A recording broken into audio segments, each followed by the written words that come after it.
बहुत समय पहले एक दूर देश में सुंदर और बुद्धिमान राजकुमारी अन्विता रहती थी।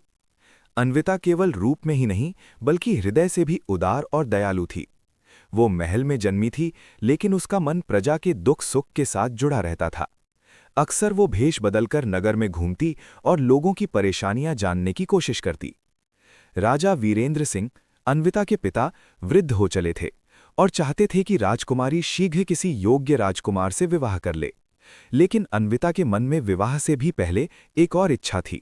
वो अपने देश को समृद्ध और सुरक्षित बनाना चाहती थी, ताकि कोई दुश्मन उसकी जनता को नुकसान न पहुंचा सके।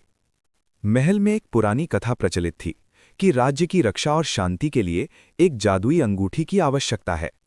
कहा जाता था कि ये अंगूठी एक रहस्यमयी साधु ने 100 साल पहले बनाई थी। उसमें ये शक्ति थी कि पहनने वाला व्यक्ति बुद्धि, साहस और अदृश्यता प्राप्त कर सकता था।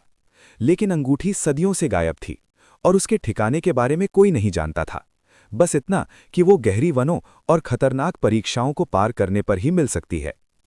अन्विता को जब इस कथा के बारे में पता चला, उसने ठान लिया, जब तक मैं इस अंगूठी को खोज न लूं, चैन से नहीं बैठूंगी। एक रात चांदनी के उजाले में अन्विता ने अपने सबसे विश्वस्त मित्र, महल के पुस्तकालयाध्यक्ष वृद्ध विद्वान राघव चाचा को बुलाया। राघव चाचा ने उसे एक प्राचीन नक्शा दिखाया, जिस पर वन, झील और एक पर्वत की ओर इशारा करते हुए चिन्ह बना था। राजकुमारी, राघव चाचा बोले, ये नक्शा अंगूठी तक जाने का मार्ग दिखाता है, लेकिन सावधान रहना, मार्ग में 3 कठिन परीक्षाएं होंगी। अगली सुबह अन्विता ने साधारण यात्री का भेष धरा और अकेले ही यात्रा शुरू कर दी। राज्य की सीमाओं से गुजरते हुए वो एक घने रहस्यमय जंगल में पहुंची, जिसे सत्य का वन कहा जाता था। यहाँ पेड़ बोल सकते थे और वे यात्री के दिल की सच्चाई को पढ़ लेते थे।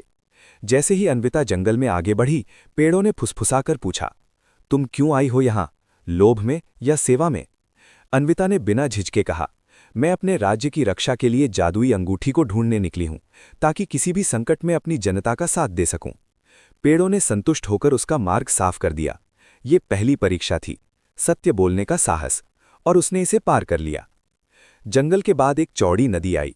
उस पर एक प्राचीन पत्थरों का पुल था, लेकिन जैसे ही कोई उस पर चलता, पुल खुद को तोड़ने लगता।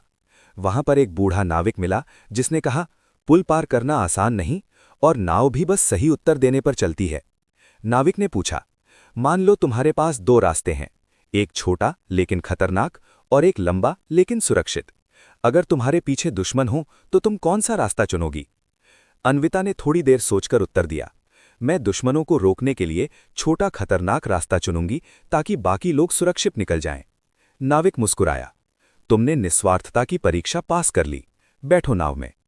इस तरह वो नदी पार कर गई। आखिरी मार्ग उसे एक ऊंचे पर्वत की तलहटी पर ले गया, जहां एक अंधेरी गुफा थी। गुफा के अंदर कई रास्ते थे, मगर हर रास्ता झूठे दृश्य दिखाता था। सोने के महल, अंतहीन भोजन या लोग उसकी प्रशंसा करते हुए। ये सब भ्रम थे जो यात्री को भटका देते। अन्विता ने अपनी आंखें बंद करके मन में ठाना, मुझे केवल अंगूठी चाहिए, बाकी सब छलावा है। वो अपने सुनने की शक्ति पर भरोसा करते हुए आगे बढ़ी, जब तक कि सबसे भीतर से आती हल्की सी घंटियों की आवाज सुनाई नहीं दी। आखिरकार वो एक छोटे से कक्ष में पहुंची, जहां एक चांदी के थाल पर सुनहरी अंगूठी रखी थी। जैसे ही उसने अंगूठी को हाथ में लिया, एक प्रकाश फैला और सामने एक वृद्ध साधु प्रकट हुए। राजकुमारी अन्विता, तुमने 3 परीक्षाएं पार की हैं, सत्य, निस्वार्थता और एकाग्रता। ये अंगूठी अब तुम्हारी है। इसका उपयोग केवल भलाई के लिए करना, वरना इसकी शक्ति खो जाएगी। अन्विता ने प्रण लिया कि वो इस शक्ति का प्रयोग केवल अपने राज्य की रक्षा और प्रजा के सुख के लिए करेगी। जब राजकुमारी महल लौटी, तो उसने अंगूठी के बल पर अदृश्य होकर दुश्मन जासूसों की योजनाएं जान ली, सेना को सही समय पर सतर्क किया और जनता की मुश्किलों को जल्दी सुलझाने लगी। राजा को अपनी बेटी पर गर्व हुआ और उन्होंने घोषणा कर दी कि अन्विता ही अगली शासक होगी। राज्य में शांति और समृद्धि फैल गई। लोग कहते थे, हमारी रानी केवल सुंदर नहीं बल्कि न्यायप्रिय और बुद्धिमान भी है, और शायद कहीं उसकी मदद उस चमकती अंगूठी से भी मिलती है। ये कहानी हमें सिखाती है कि सच्चाई, निस्वार्थता और एकाग्रता से हम किसी भी बड़ी कठिनाई को पार कर सकते हैं। शक्ति तभी सार्थक होती है जब उसका उपयोग भलाई के लिए हो।